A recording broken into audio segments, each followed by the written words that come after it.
Most fortunes don't last, not because the money disappears, but because discipline does. Across centuries, across cultures, across empires, history repeats the same quiet pattern. The first generation builds, the second maintains, the third destroys. It has happened to royal families, industrial tycoons, oil barons, real estate empires, family businesses. And it is happening right now. Why does this pattern repeat so consistently? Why do so many powerful dynasties rise, only to collapse within 3 generations? To understand the fall, we must understand the builder generation. The first generation understands struggle. They know scarcity. They know rejection. They know what it feels like to have nothing.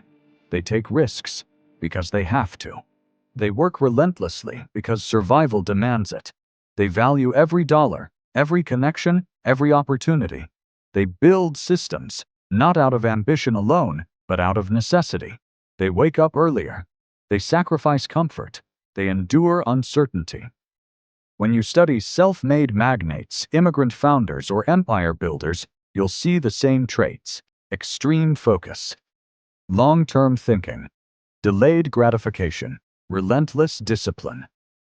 The first generation sees money not as status, but as security, not as luxury, but as leverage. They build companies. They acquire assets. They reinvest profits. They create structures that generate cash flow without their constant presence. They understand something critical: wealth is fragile. And because they know how hard it was to earn, they guard it fiercely. But then comes the second generation, the maintainer generation. The second generation is born into structure. They inherit systems already built, businesses already operating, assets already appreciating. They grow up watching success. They respect it. Often they are educated well. They learn management. They understand reputation. But here is the difference. They did not experience the same pressure. They did not face the same hunger. The second generation tends to preserve. They avoid major risks. They maintain operations. They focus on stability. And for a time, wealth survives. Sometimes it even grows. But growth slows. Innovation becomes cautious. Decisions become defensive. Comfort begins to replace urgency. The mindset shifts subtly. From how do we build more, to how do we protect what we have? And protection, while wise, rarely creates explosive expansion. Still, the dynasty stands. Until the third generation arrives. The destroyer generation. The third generation inherits comfort. They grow up surrounded by abundance, private schools, luxury homes, trust funds, connections made before they can walk. They never see the sleepless nights. They never feel the risk of bankruptcy. They never experience the fear of losing everything. And without pressure, skills decline. Urgency disappears. Discipline fades.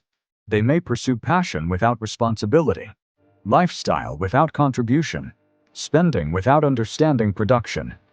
Overspending begins, assets are liquidated, businesses are sold, family disputes arise, and slowly the systems that once generated wealth begin to weaken. The foundation cracks because systems require stewardship, and stewardship requires competence. By the third generation, wealth often fragments into smaller pieces, or vanishes entirely.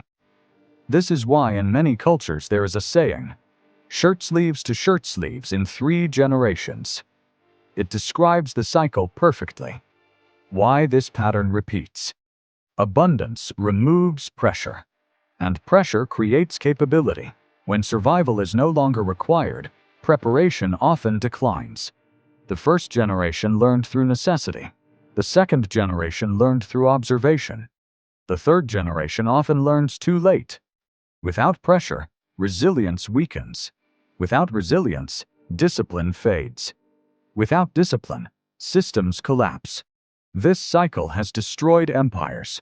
Ancient Rome saw ruling families fall into decadence. European aristocracies squandered land and influence. Industrial fortunes from the 1800s fractured across descendants. It's not intelligence that disappears. It's structure. And more importantly, it's mindset. Wealth without responsibility becomes consumption, and consumption without production is decay. Modern examples. Look at lottery winners. Studies consistently show that many lose their winnings within years. Why? Because sudden wealth without financial education creates instability. Look at family businesses. A large percentage fail to survive past the third generation, not because the business model was flawed, but because succession planning was weak.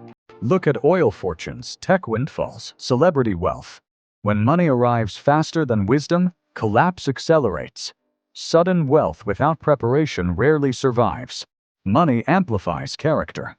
If discipline is present, wealth grows. If discipline is absent, wealth exposes weakness. 3 wealth laws for dynasties. If dynasties are to survive beyond 3 generations, they must follow certain laws. Wealth Law 1. Teach discipline, not privilege. Children must learn how wealth is created, not just how it is spent. Teach investing. Teach business fundamentals. Teach delayed gratification. Skills preserve wealth. Entitlement destroys it. Wealth Law 2. Structure beats emotion. Family governance matters. Clear succession plans. Defined roles. Professional management. Systems prevent collapse. Emotion without structure leads to chaos. Wealth Law 3. Prepare heirs for responsibility. Inheritance without training destroys legacy. Heirs must be tested. Given responsibility early. Exposed to failure in controlled environments. A dynasty survives when each generation is stronger than the last, not softer. Final thought. Wealth does not vanish. It transfers. It flows from the unprepared to the disciplined, from the comfortable to the hungry, from the careless to the strategic. History is not cruel, it is consistent. The first generation builds with urgency, the second maintains with caution. The third either awakens to responsibility or watches the empire dissolve. The question is not whether this pattern exists. The question is, which generation are you? And if you inherit wealth one day, will you preserve it or become part of the statistic?